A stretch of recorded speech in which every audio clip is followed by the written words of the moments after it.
India और China का जब भी इकट्ठा नाम लिया जाता है तो हमारे जहन में एक वॉर का स्केच आ जाता है, एक नफरत का स्केच सा आ जाता है। लेकिन इन सब बातों के बावजूद इंडिया चाइना से इकोनॉमिकली और करेंसी के लिहाज से काफ़ी पीछे रह गया। ऐसे कौन से हालात थे जिनका हमने फ़ायदा नहीं उठाया और जिनमें हमने स्ट्रगल उस तरह नहीं की जिस तरह चाइना ने की, हम उस ट्रैक पर नहीं चल सके? और इसके अलावा क्या हम दोबारा उस ट्रैक पर चल सकते हैं? क्या इंडिया मुकाबला करने के लिए तैयार भी है या नहीं? इन तमाम सवालों के जवाब हम जानेंगे आज की इस वीडियो में। मेरा नाम है अनुराग पांड्या और मेरा यूट्यूब चैनल नेम है चाणक्य बुकली। इंडिया चाइना के साथ ऑलमोस्ट 3848 किलोमीटर जैसा लॉन्गेस्ट बॉर्डर शेयर करता है और आज भी चाइना के अंदर ऑलमोस्ट 1 लाख के करीब इंडियंस मौजूद हैं जो कि जॉब पर्पज से गए हुए हैं और कुछ स्टूडेंट पर्पज से, कुछ एजुकेशन पर्पज से गए हुए हैं। लेकिन ऐसी बातें और ऐसी वजूहात हैं क्या हैं कि जिनकी वजह से चाइना की जो करेंसी है वो इंडिया की करेंसी से बहुत ज़्यादा आगे निकल गई है और बहुत बड़ी तादाद में वहाँ पर लोग डिफरेंट कंट्रीज से भी आते हैं जॉब सर्च करने के लिए। रशिया की बहुत सारी स्टेट्स हैं और इवन बाल्कन कंट्रीज के काफ़ी ज़्यादा लोग चाइना जाते हैं और ये लोग इंडिया की बजाय चाइना को प्रेफर करते हैं। ऐसी कौन सी रीजंस हैं हम ये जानेंगे।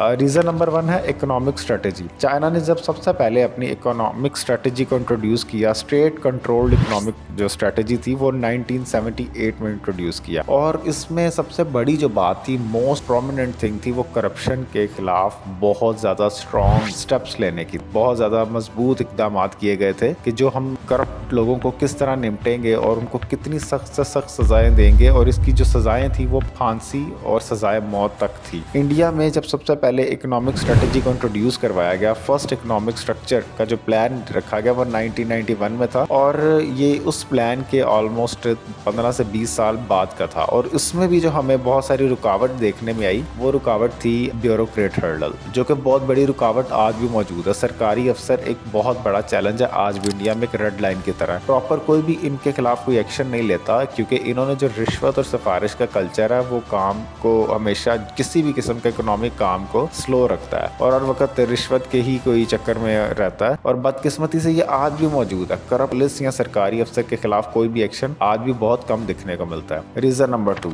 Cultural star. चाइना ने अपने कल्चर को बहुत ज्यादा जबरदस्त तरीके से दुनिया के आगे रिप्रेजेंट किया। पूरी दुनिया आज भी चाइना से इस तरह नहीं जुड़ी जिस तरह भारत जुड़ा हुआ है, मगर फिर भी चाइना अपने जो कल्चर है, अपनी हिस्ट्री है और उसको बहुत ज़बरदस्त तरीके से रिप्रेजेंट करता है दुनिया के आगे। इवन इंडिया कुछ बेढंगे गाने और बदलते हुए डांसेस, इवन गानों में रैप वगैरह तो इंट्रोड्यूस कर लिया है हॉलीवुड के साथ कंपेयर करने के लिए, लेकिन जो हमारा अपना कल्चरल और क्लासिक जो हमारा एक हिस्ट्री चलती आ रही थी वो हम अब देखने को मिलता ही नहीं है गानों में या हमारी मूवीज़ में, बिल्कुल बहुत कम देखने को मिलता है और उस तरह का डिसिप्लिन भी दिखने को नहीं मिलता। लेकिन अगर हम चाइना की कोई मूवी आज भी देखें, चाइना का कोई फंक्शन आज भी हम देखें तो वो आज भी अपने डांस को, कल्चरल थीम्स को बहुत शानदार तरीके से रिप्रेजेंट कर रहा है। इवन पूरी दुनिया इसको बहुत टुकटुकी बांध के जिसे कहते हैं ना देखते हैं और इसको बहुत ज़्यादा अप्रिशिएट करते हैं क्योंकि वो बहुत डिसिप्लिन्ड और ऑर्गेनाइज्ड होता है। और अफसोसनाक बात यह कि हमारे बहुत सारे फेस्टिवल्स में दंगे तक दिखने को मिलते हैं, झगड़े तक देखने को मिलते हैं और एक बहुत अफसोसनाक बात है कि फेस्टिवल में ऐसा हो जाना। तो हम अपने फेस्टिवल को किस तरह अप्रिशिएट कर सकेंगे और दुनिया के सामने रख सकेंगे।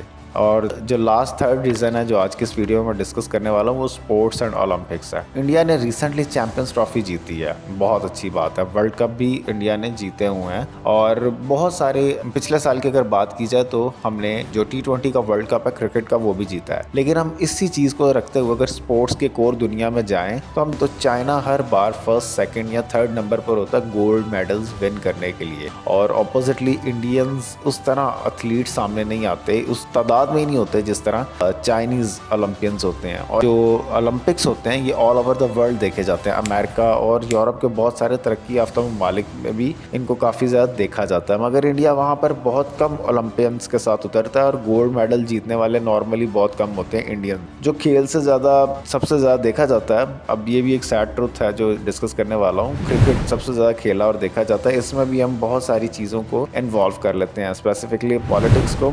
हम नॉर्मली पाकिस्तान के जो साथ मैचेस होते हैं उसमें भी हम गवर्नमेंट अप्रूवल हमें चाहिए होता है और बहुत सारी चीज़ें ऐसी होती हैं। अरे भाई, पाकिस्तान वैसे ही हमसे बहुत कम जीतता है, हमारे खिलाफ इसकी जीत की जो रेशो होती है बहुत कम होती है। लेकिन जब हम ना करते हैं, इनकार करते हैं, तो एक नेगेटिव मैसेज आता है। हार तो उसने वैसे भी हमसे जाना ही है, लेकिन जब हम उससे जीतते हैं तो हमारे अंदर एक अलग सा जोश आ जाता है, पूरे मुल्क में खुशी की लहर आ जाती है। बेशक उस मुल्क में आतंकवाद ज़रूर है, लेकिन मगर इस खेल के मैदान में जब उतर के हम उसको हराते हैं तो एक बहुत अच्छा पॉजिटिव मैसेज जाता है। उम्मीद करता हूँ ये तीनों रीजंस आपको पसंद आए होंगे। अपना ख्याल रखिए। Have a nice day.